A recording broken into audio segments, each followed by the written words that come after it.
오늘 역대상 23장 말씀을 통해서 말씀을 깨닫는 지혜와 응답받는 기도의 은총이 우리가 넘치게 될 줄로 믿습니다. 이제 역대상이 종반부로 달리고 있습니다.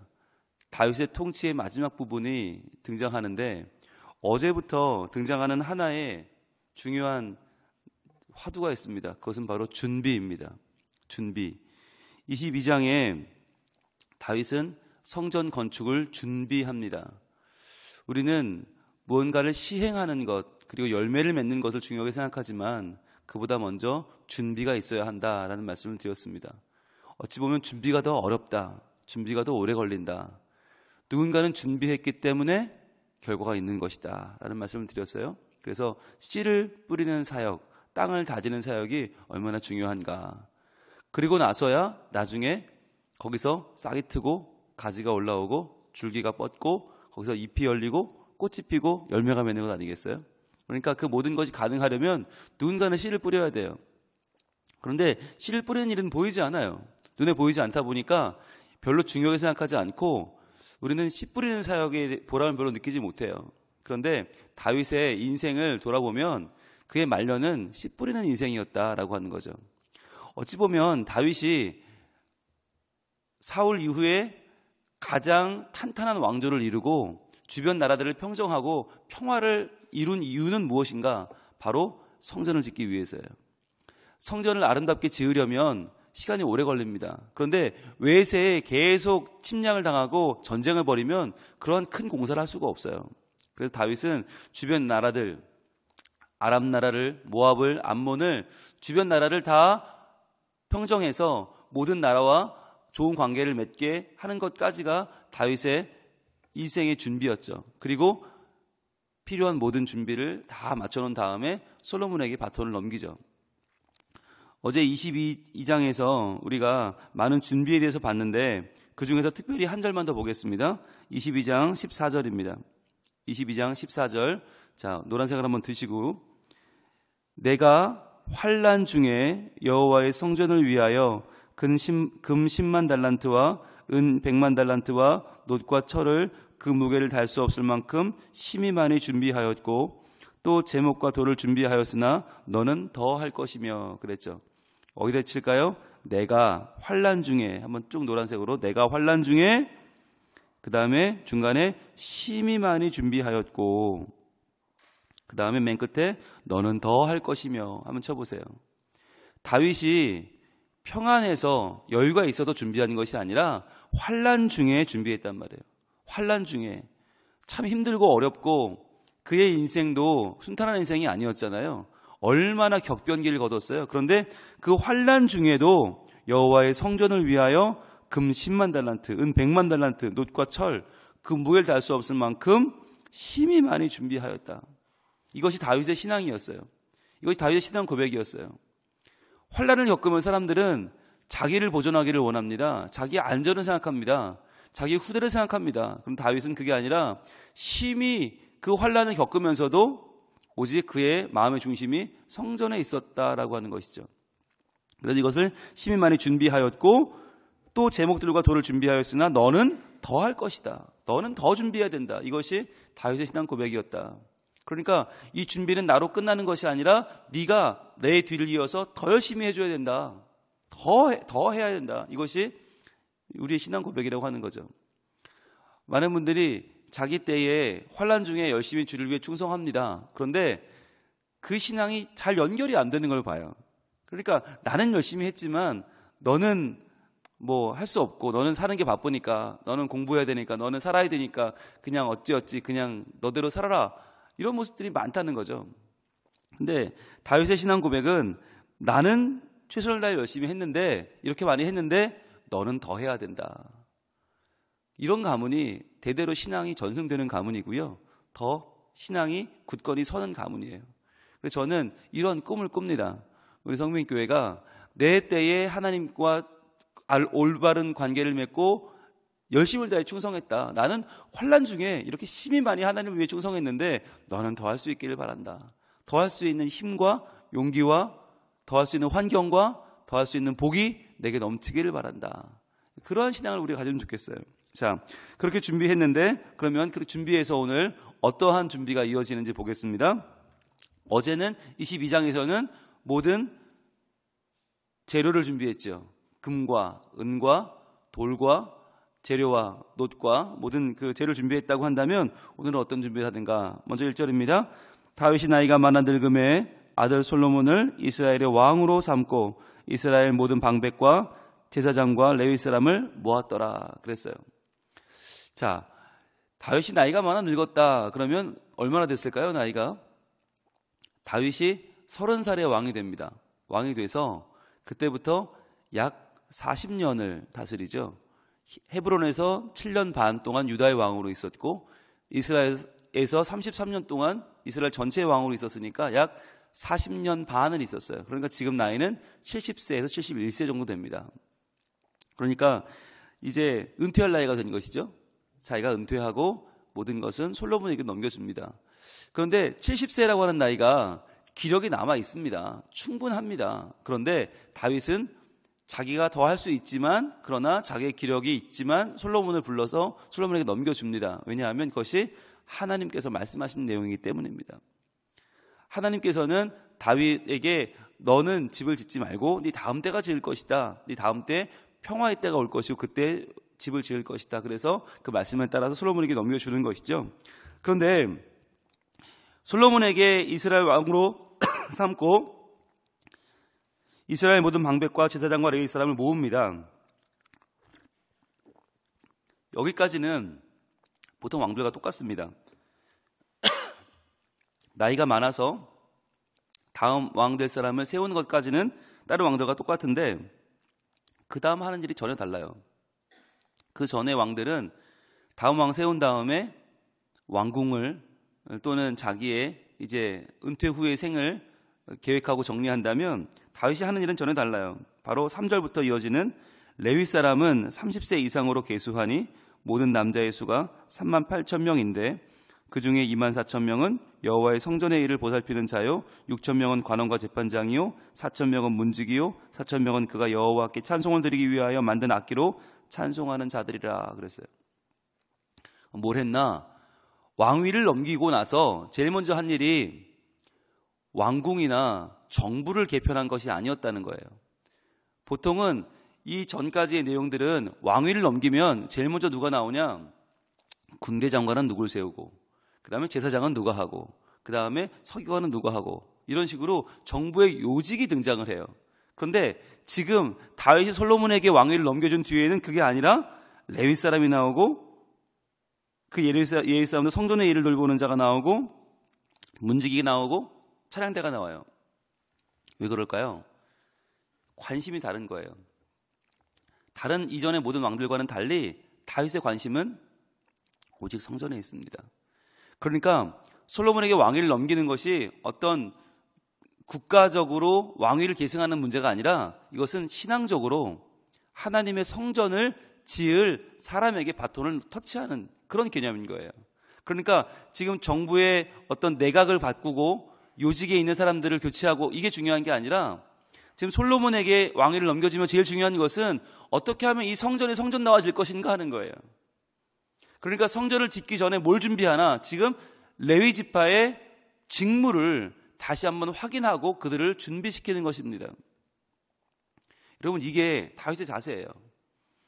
그러니까 성전을 멋지게 지어놔요. 집이 멋쩡히 지어져요. 그런데 그런 다음에 그러면 그걸 누가 관리하지? 그럼 그거 제사는 누가 드리지? 찬양은 누가 하지? 문지기는 누가 하지? 그때 가서 고민하는 게 아니라 성전을 짓기 전에 먼저 왕위를 계승하면서 먼저 사람부터 세우더라는 것이죠. 그 성전이 세워질 때 누가 그 전부터 미리 준비된 사람들이 바로 투입돼서 그 성전을 하나님 앞에 성전답게 예배할 수 있도록 제사할 수 있도록 사람을 먼저 구비하는 일들을 준비했다라고 하는 것이죠. 자, 그런데 보면 레위 사람은 30세 이상으로 계수하니 모든 남자의 수가 38,000명이었다라 그랬어요. 23장 3절에 38,000명 한번 표시해 보시고요. 레위 사람, 봉사할 만한 사람 수가 38,000명이었다. 그러면 이 숫자가 우리에게는 와닿지 않잖아요. 38,000명이면 대체 몇 명이란 이야기야. 그러면 우리가 한번 민수기 4장으로 한번 가보면 숫자가 대충 파악이 됩니다. 민수기 4장, 역시 숫자는 넘버스, 민수기가 가장 확실하죠. 민수기 4장 46절부터 볼게요. 출애굽해서 광야로 막 나아올 때 숫자입니다. 그때 숫자가 4장 46절, 구약성경 201쪽 보시면 각 지파마다 숫자를 세는데 그때 레위 지파가 몇 명인가? 4장 46절, 모세와 아론과 이스라엘 지휘관들이 레위인을 그 종족과 조상의 가문에 따라 다 계수하니, 다 계수했어요. 30세부터 50세까지 회막과 봉사와 매는 일에 참여하여 일을 할 만한 모든 자가 몇 명이 있냐? 곧 그 계수된 자는 8,580명이에요. 표시해 보세요. 8,580명. 출애굽 당시에 8,580명이었던 숫자가 지금 다윗 때 몇 명이 되었냐? 38,000명이 됐어요. 몇 배예요? 약 4배에서 5배까지 늘어났어요. 이게 세월이 지났으니까 그런 거 아니냐? 실은 사사기 시대에는요, 인구 변화가 거의 없어요. 그러니까 지금 레위인이 4배, 5배로 많아졌다는 것은 굉장히 많아진 거예요. 그러니까 다윗 때에 얼마나 많은 레위인들을 지금 길러냈는가 하는 거예요. 이 레위인들은 저절로 생긴 사람들이 아니에요. 이들이 하나님 앞에 봉사할 만한 사람들로 지금 준비시켜서 길러낸 것입니다. 왜 그럼 4배, 5배가 늘어났죠? 전체 인구는 그렇게 늘지 않았는데 레위인이 이렇게 늘어난 이유는 무엇입니까? 성전 때문이죠. 이제 곧 성전이 생기게 되면 성막하고는 개념 자체가 달라요. 성막은 그야말로 옮겨 다니는 텐트니까 거기서 제사를 드려봐야 몇 마리나 잡을 수 있겠어요. 얼마나 제사를 드릴 수 있겠어요. 그런데 이제 성전이 생긴다는 이야기는 뭐냐면 이스라엘 전역의 모든 이스라엘 국민이 다 와서 예배를 드리는 거예요. 한 예배 장소에서. 그러니까 이제부터는 규모도 어마어마하게 크고 그때부터는 한 군데로 모여야 되니까 모든 제사, 한 나라의 제사가 다 드려져야 되니까 이제는 스케일이 다른 것이죠. 그걸 드리려면 제사장이 부족해서 제사를 못 드리면 되겠어요? 사람들이 줄을 서서 제사를 지내야 되는데 지금 제사장이 없어요. 좀 기다리셔야 된대요. 이렇게 기다릴 수는 없는 일 아닙니까? 그러니까 지금 제사장들을 길러낸 것이죠. 그들이 4배, 5배로 늘어나는 것이에요. 여러분, 예배는 예배자입니다. 예배는 예배자예요. 예배는 큰 예배당이 중요한 게 아니고 좋은 마이크가 중요한 게 아니고 예배는 다른 어떤 것도 아니에요. 뭐 장의자가 좋은 게 들어와야 되고 카펫을 좋은 걸 깔아야 되고 아니요. 그거 다 해놓으면 뭐예요? 예배자가 없으면. 예배할 사람이 없으면 아무것도 아니지 않아요? 예배를 드릴 사람을 준비하는 것, 예배를 잘 드릴 수 있도록 사람을 준비시키는 게 제일 중요한 문제다. 그래서 지금 다윗은 23장 한 장을 다 통틀어서 계속 사람을 준비시킵니다. 아니 그 사람들은요 29장 끝날 때까지 계속 준비해요. 사람이에요. 결국은 예배자가 준비되어야 된다. 그래야만 하나님 앞에 예배드림에 부족함이 없다는 것이고 그래야만 우리가 하나님이 기뻐하실 만한 예배를 드릴 수 있는 거예요. 하나님 말씀하시죠. 하나님은 영이시니 예배하는 자가 영과 진리로 예배할지니라. 하나님은 이같이 예배하는 자들을 찾으시느니라. 하나님은 예배하는 자들을 찾으세요. 예배자를 찾으세요. 준비된 예배자. 하나님 앞에 나와 전심으로 예배하는 예배자를 찾으신단 말이죠. 그 예배자를 누가 준비했어요? 다윗이. 그래서 4배, 5배가 인원이 늘었다는 거죠. 그러면 어떤 일들을 하나 보겠습니다. 4절, 그중 24,000명은 여호와의 성전의 일을 보살피는 자요. 24,000명에 한번 밑줄을 쫙 꺼보시고요. 24,000명이란 이야기는 24반차 24개의 조를 짠 겁니다. 몇 명씩? 1,000명씩. 1,000명씩 24개의 조를 짰어요. 자, 어떻게 조를 짰는지는 우리 6절 봅니다. 6절, 다윗이 레위의 아들들을 게르손과 그핫과 무라리에 따라 각 반으로 나누었더라. 각 반, 여기 동그라미 하시고 이게 24반차예요. 자, 무슨 얘기냐면 이 뒤부터 이제 7절부터는 게르손이 나오고 12절부터 그핫이 나오고 21절부터 무라리가 나오는데요. 게르손, 그핫, 무라리의 자손을 어떻게 나눴나? 숫자를 보시면 자, 6절에 한번 표시해 볼게요. 게르손이라고 되어 있죠. 6절에 다윗의 레위의 아들들을 게르손과 게르손 밑에 10이라고 써보세요. 10. 10개의 조를 만들었어요. 게르손의 10개의 조를 숫자를 세보면 그래요. 7절부터. 자, 그하데는 9개의 조를 나눴고요. 그리고 무라리에는 5개의 조를 나눴어요. 그래서 10개, 9개, 5개. 그래서 합치면 24개예요. 왜 이렇게 했는가? 왜? 여러분 24,000명이라고 하는 사람들이 한꺼번에 성전에서 일할 수 있을까요? 없어요. 아니 이 성전이 아무리 커도 24,000명이 들어갈 수도 없고요. 24,000명이 들어가면 꽉 차버려서 아무 일도 못해요. 예배를 못 드려요. 자, 그런데 왜 24,000명을 준비했을까요? 이들을 24반차로 돌린다. 자, 1년이 몇 개월이에요? 12개월이죠. 그러면 24반차면 한 반차가 들어가서 일하는 섬기는 날수가 얼마나 될까요? 반달이죠. 보름이에요. 보름. 2주예요. 2주. 그러니까 한 반차 1,000명이 얼마나 섬기나 24반차로 1년을 도니까 딱 2주만 성전 봉사를 하는 거예요. 1년 내내 하는 게 아니라 2주만. 1,000명이 딱 2주만 하고 빠져요. 그럼 그 다음 반차가 들어가서 또 2주를 해요. 그 다음 반차가 2주. 이렇게 1년에 집중적으로 딱 2주만 성전을 섬기는 거예요.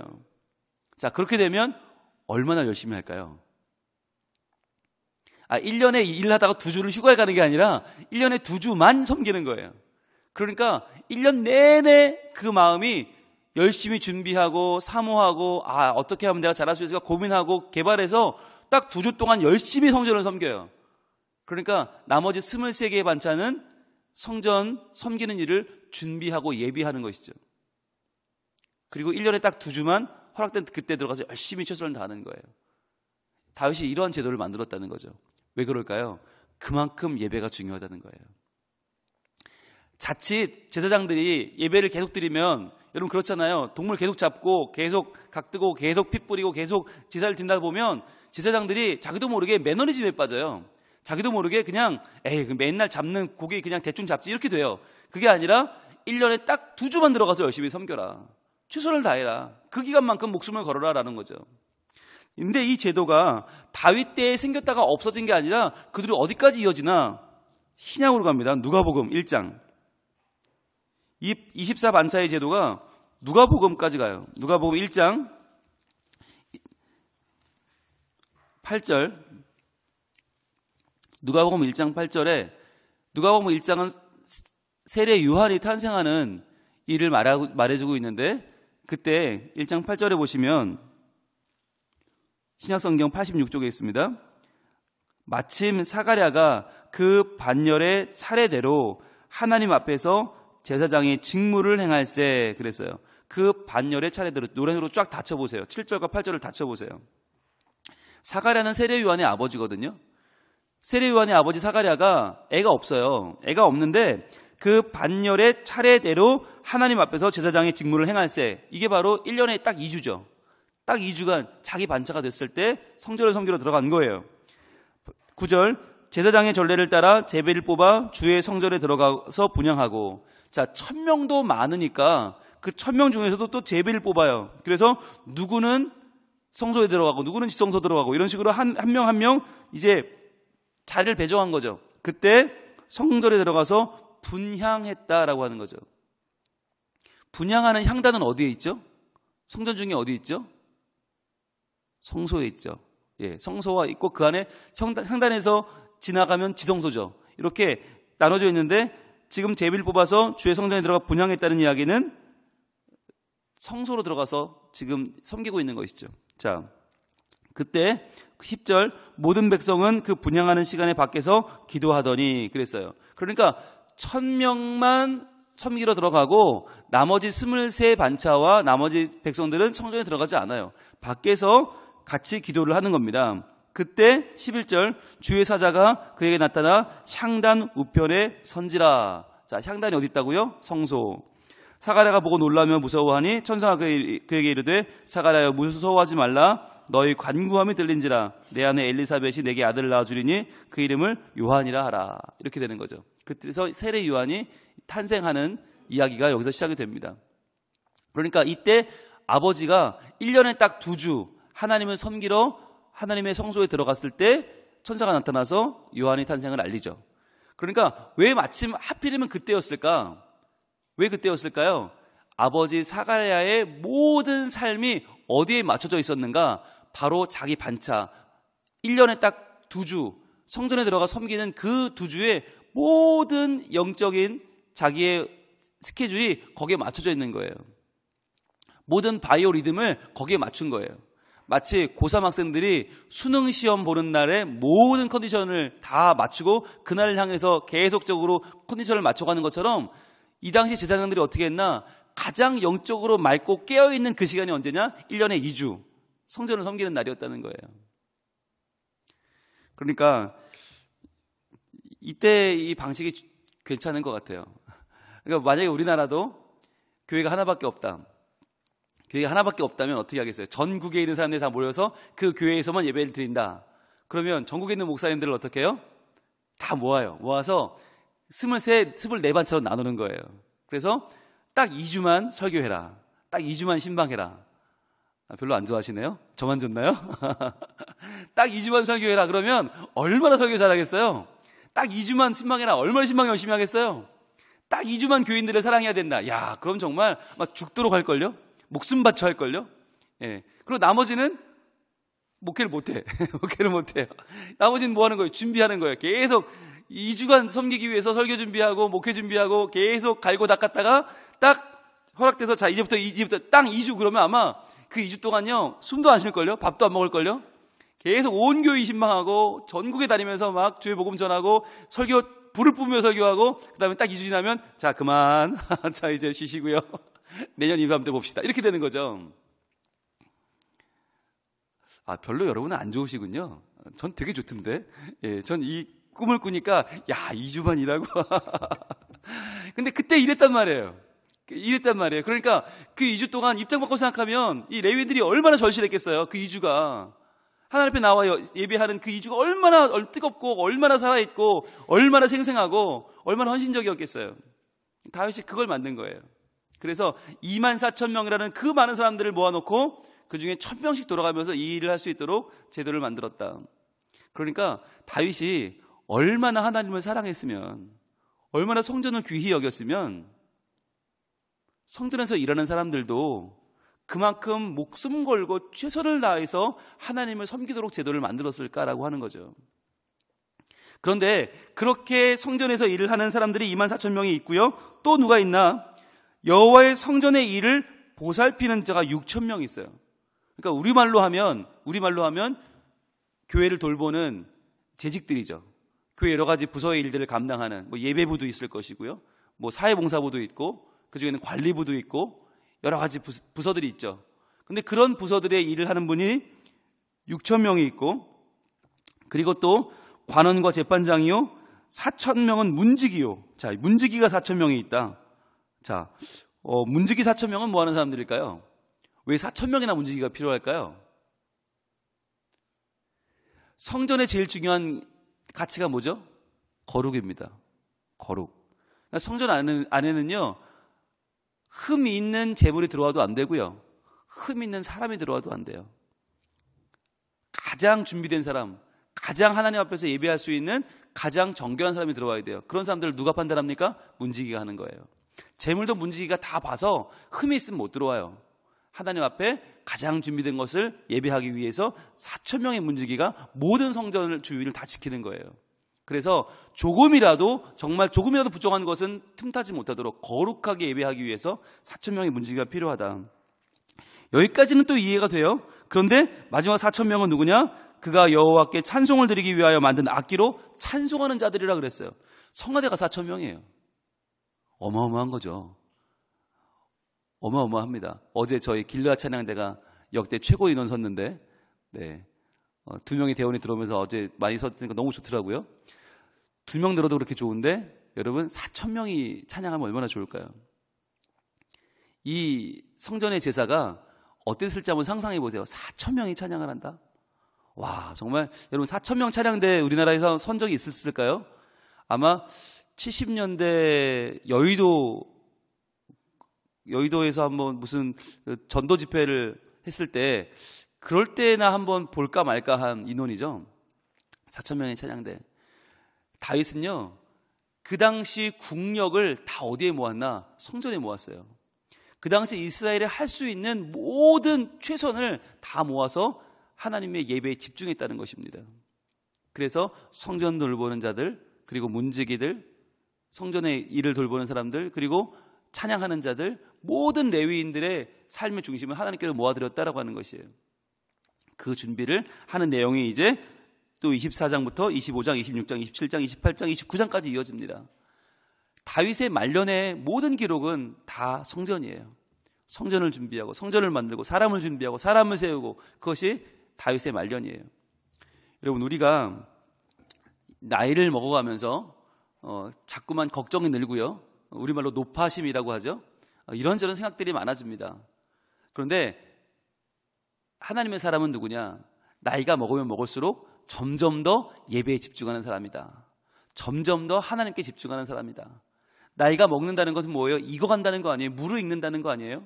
이전에 어설펐던 내가 점점 더 무르익어요. 점점 더 내가 하나님 앞에 더 정결한 예배자가 되고, 더 거룩한 예배자가 되고, 더 하나님께 받으심직한 예배를 드리는 훌륭한 예배자가 된다는 것이죠. 저는 이런 꿈을 꿉니다. 우리가 한 살 한 살 더 나이를 먹어갈수록 더 훌륭한 예배자가 돼서 더 하나님을 기쁘시게 하는 자가 되고, 더 무르익은 예배자가 돼서 더 우리의 말년이 훨씬 더 예배에 집중할 수 있는, 그래서 하나님께 영광을 돌릴 수 있는, 그래서 누가 봐도 정말 존경스러울 만한, 누가 봐도 마음을 나눌 만한, 누가 봐도 함께 예배하고 싶은 그러한 노년을 우리가 준비해 가서 정말 우리 교회가 한 해 한 해 지날수록 더욱더 헌신된 예배자들로 넘치게 되고, 한 해 한 해 지나면서 더 함께 예배하는 것이 즐겁고 하나님이 참으로 기뻐하시는 그러한 성민교회가 될 수 있기를. 그 출발은 바로 오늘입니다. 오늘 씨를 뿌리지 않으면 그런 열매를 거둘 수 없겠죠.